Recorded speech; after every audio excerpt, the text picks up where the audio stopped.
संत का आशीर्वाद क्या कर सकता है, ध्यान देकर के सुने। उसके यहाँ बेटा पैदा हुआ, आचार्यों के पास ले गए, कहा महाराज इसका भविष्य बताओ।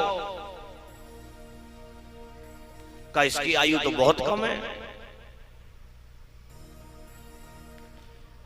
उस ब्राह्मण के संतान नहीं थी, उसने जो है तपस्या करी, तपस्या से वरदान मिला। ब्रह्मा जी आ गए, ब्रह्मा जी से कहा मेरे पुत्र नहीं है। कहा पुत्र तो हो जाएगा तेरे, पर जो पुत्र होगा उसकी आयु बड़ी कम होगी।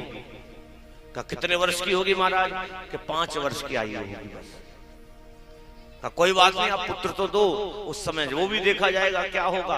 अब पुत्र पैदा हो गया। अब जैसे जैसे उसकी आयु पूरी होने लगे, वो पिता की धड़कनें तेज हो जाए। भाई 5 वर्ष तक इसकी अवस्था है बस, अब क्या किया जाए। उसकी आयु पूर्ण होने ही वाली थी, 2-4 दिन बचे थे। किसी ने कहा भैया ऐसा करो, दुनिया में जो कुछ बदल सकता है ना, वो आशीर्वाद बदल सकता है। आप इसको सारे तीर्थों में ले जाओ, जहां कोई मिले सब संत महात्माओं को प्रणाम करवाओ इस पर। और वो लेकर के चले, सारे तीर्थों में जाए, जो संत महात्मा मिले सबको दंडोत करता जाए बालक। उधर से सप्तऋषि आ रहे थे, सप्तऋषि स्नान करके निकले तो प्रणाम किया, दंडोत महाराज प्रणाम। उन्होंने कहा चिरंजीवी भव, चिरंजीवी भव। अब चिरंजीवी कहा तो जो महात्मा उसके बालक के पिता थे वो बोले बाबा क्या आशीर्वाद दे रहे हो, 2 दिन में इसकी मृत्यु है, 2 दिन में इसकी मृत्यु है, कैसे बचेगा? आपने चिरंजीवी बोल दिया। कहा देखो जिसने बुलवाया है वो ही जाने। अब गए, जाकर के फिर ब्रह्मा जी के पास गए लेकर के बालक को। बालक ने जाकर के फिर ब्रह्मा जी को प्रणाम कर दिया। ब्रह्मा जी ने फिर आशीर्वाद दे दिया चिरंजीवी भव। फिर पिता बोले महाराज क्या कर रहे हो? उन्होंने भी चिरंजीवी भव बोल दिया, आपने भी बोल दिया, अब कैसे 2 दिन में मृत्यु है। अच्छा, अब ब्रह्मा जी भी फंस गए, सप्तऋषि भी फंस गए। अब गए लेकर के शंकर भगवान के पास। शंकर भगवान के पास जाकर के पहुंचे, जाकर के प्रणाम किया। शंकर भगवान ने फिर उसको आशीर्वाद दे दिया।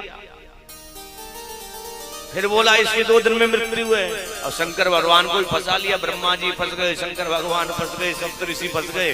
अब पहुंचे नारायण भगवान के पास। नारायण भगवान के पास पहुंचे तो शंकर भगवान बोले देखो प्रभु मेरी बात फंस गई, अब क्या किया जाए? भगवान बोले देखो जितना तुम कहोगे ना, तुम जाकर के यमराज के पास जाओ, जितना तुम कहोगे उतनी आयु मैं इसको दे सकता हूं। यमराज के पास गए। यमराज बोला कि महाराज मैं आपके हिसाब से नहीं, अपने हिसाब से आयु दूंगा।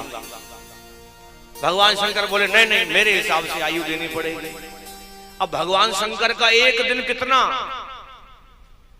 ये भगवान शंकर के एक दिन में करोड़ों चतुर्युग बीत जाएं। चतुर्युग कौन से? 4, एक सतयुग, द्वापर, त्रेता और कलयुग, ऐसे लाखों करोड़ों बार बीत जाएं। तो भगवान शंकर बोले ऐसा करो, जब देना है ना तो मेरा एक दिन दे दो इसको। बोल गोविंद भगवान की। अब भगवान शंकर का एक दिन मिला तो कितनी आयु हो गई?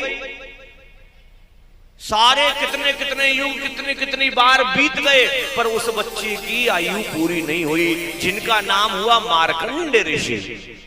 नर्मदा पुराण के अंदर इसका वर्णन है। तो संत का आशीर्वाद क्या कर दे?